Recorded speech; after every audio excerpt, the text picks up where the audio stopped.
Hello and welcome to another edition of Living the Bible.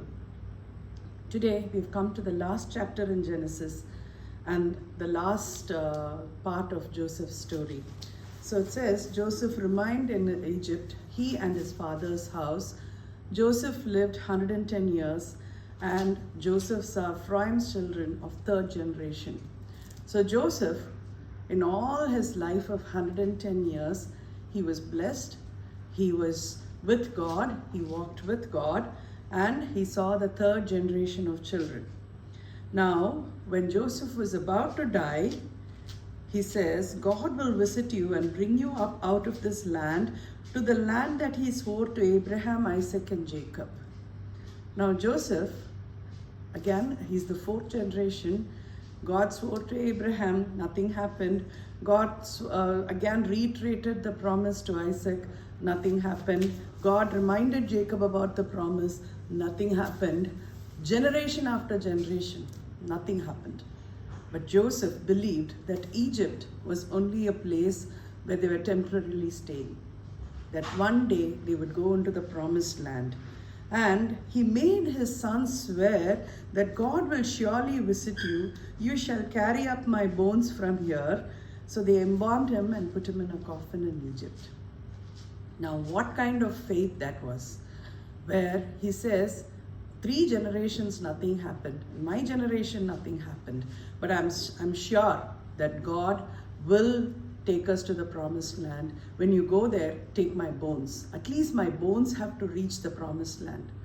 Today, we have another promised land before us. When God returns, we are going to go into the promised land. Generations have not seen. So many years have passed since the death of Jesus.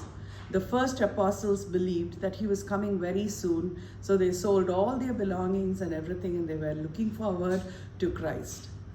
But as the days wore out, they realized he's not coming soon. They parted ways, churches began to grow, gospel began to spread. And today we have so many generations behind, still hoping that God would come. Now, as we stay in this land, we need to remember we are just on a visit visa here. We are just visitors here. We are not permanent residents of this land. We are here, we are waiting like the bridegroom waited till the groom comes and takes us to the promised land. If we do not go, our bones shall go to the promised land. But let's not hope.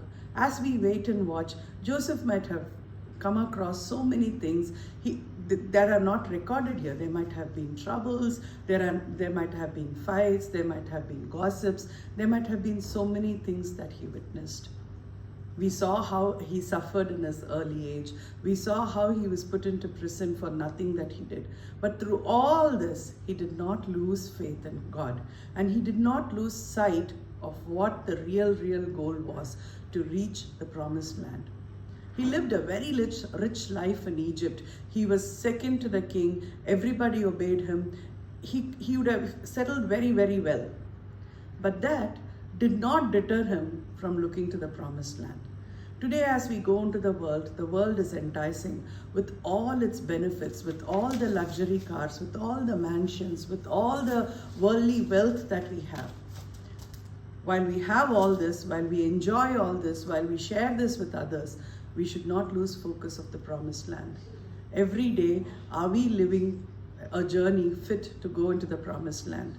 Are we reflecting Christ in everything that we do? Are we ready to meet the groom when he comes? Are we ready to carry our bones into the promised land? If not, let's make haste and get ready. May God speak to us through these words. Amen.